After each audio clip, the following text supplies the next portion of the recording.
Bom dia, tudo bem? Um grande abraço, espero que todos estejam muito bem.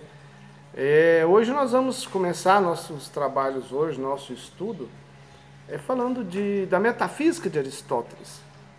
Desse filósofo grego que superou o mestre, né, foi discípulo de Platão, conseguiu aí, segundo grande parte dos cientistas, dos estudiosos de filosofia e de teologia, superar o mestre Platão. E a sua principal obra realmente é a Metafísica, conhecida como Metafísica de Aristóteles, aristotélica, né? É onde ele traz para si, né, nos seus estudos, a busca pela explicação, né, do ser, daquilo que não está tão óbvio, daquilo que não está tão racionalmente explicado no nosso meio. Professor, como assim tão racionalmente explicado? É que muitas coisas nós podemos explicar racionalmente, né? Aristóteles, por meio da metafísica, ele vai demonstrar que racionalmente algumas coisas precisam de um pouco mais, de um pensamento um pouco mais elaborado, mais, digamos assim, informalizado, tá?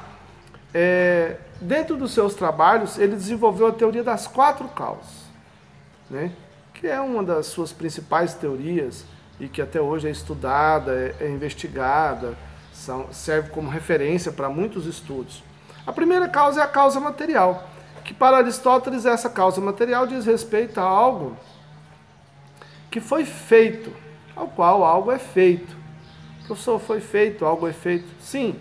Por exemplo, qual é a matéria da pedra de mármore? Mármore. A estátua de mármore é feita de mármore. A cadeira de madeira é feita de madeira. Isso é a matéria, né? E aí ele vai também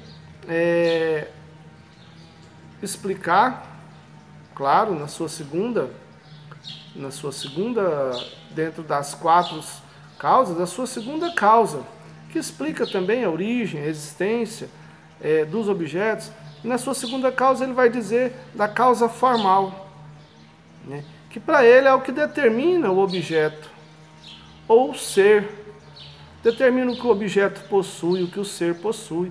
Essa causa também é, de certo modo, a sua definição conceitual, ou seja, é o conceito de ser, é o conceito de objeto. Está aí dentro, segundo Aristóteles, dessa segunda causa, que é a causa formal. Nós temos uma terceira, que é a causa final, né? Que, como o próprio nome diz, essa causa diz respeito à finalidade, ou à razão de existir de um determinado ser ou de um determinado objeto. Então, na sua metafísica, Aristóteles tentou encontrar o significado da existência humana, da existência dos animais, da existência dos objetos, das existências de tudo que há no mundo, né? Daquilo que nós já conhecemos, daquilo que nós ainda vamos conhecer. Então, no seu tempo, Aristóteles já se preocupou com isso e procurou ter explicações racionais, lógicas, de uma certa forma, para entender como se dava a existência, como se dava a forma, como se dava a causa, né, final de cada objeto, de cada ser, né? E por último, talvez o auge do seu pensamento na metafísica, a causa eficiente, que seria aquilo que deu origem a um determinado ser ou objeto, ou seja, a sua causa primeira. No caso da estátua de mármore, a causa eficiente seria o escultor, né? Ela só existe porque o escultor a esculpiu. No caso da famosa tela Mona Lisa, por exemplo, que é uma das grandes obras de Da Vinci, a sua causa eficiente seria o pintor. E daí nós vamos perceber que digamos assim, essa teoria aristotélica, ela foi utilizada pelos cristãos, tanto segmentos católicos como outros, como uma forma racional de explicar a existência do ser. Nós existimos porque alguém nos criou. Alguém pensou cada um de nós, né? Já antes de existirmos, nós fomos pensados e depois fomos criados, como uma grande obra, como uma obra-prima da humanidade, né? E aí vem a sua maior teoria aristotélica, que é a teoria do motor imóvel. Ou seja, há um motor que faz com que toda essa engrenagem funcione, que criou tudo, mas que não foi criado por ninguém, certo? E aí vamos chegar à escolástica de Tomás de Aquino, que pegou essa ideia e trouxe para a ideia de Deus, né? Um conceito de motor imóvel, que seria o ser supremo, que criou todas as coisas, que criou o universo e tudo que nele há para si, certo? Aristóteles, pensando no princípio de causalidade e na experiência prática que nos fez entender que tudo o que acontece tem um início, essa teoria do motor imóvel.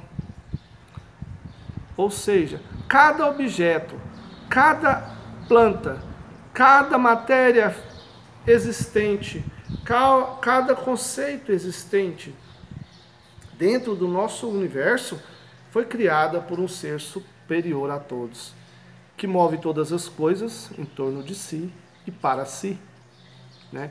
Isso se assemelha muito ao pensamento bíblico, né? Onipotência, onisciência de Deus, né? E com certeza Tomás de Aquino soube como ninguém usar esse conceito do motor imóvel, que aparece no livro 12 da Metafísica de Aristóteles, que foi concebido por meio de um raciocínio de regressão intelectual. O que seria uma regressão intelectual? Você começa a pensar naquelas coisas mais simples e vai pensando, até chegar em uma coisa complexa, muito complexa, que não teria como explicar a sua origem, a sua existência, e foi isso que aconteceu com Aristóteles.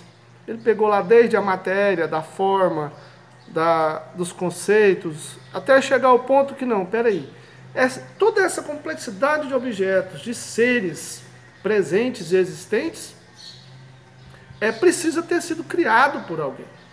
Para que alguém seja capaz, suficiente de ter um poder tão grande, uma capacidade racional tão grande, tanto conhecimento, ele tem que ser algo superior a tudo e ninguém pode tê-lo criado. Ele tem que ser o criador de todas as coisas.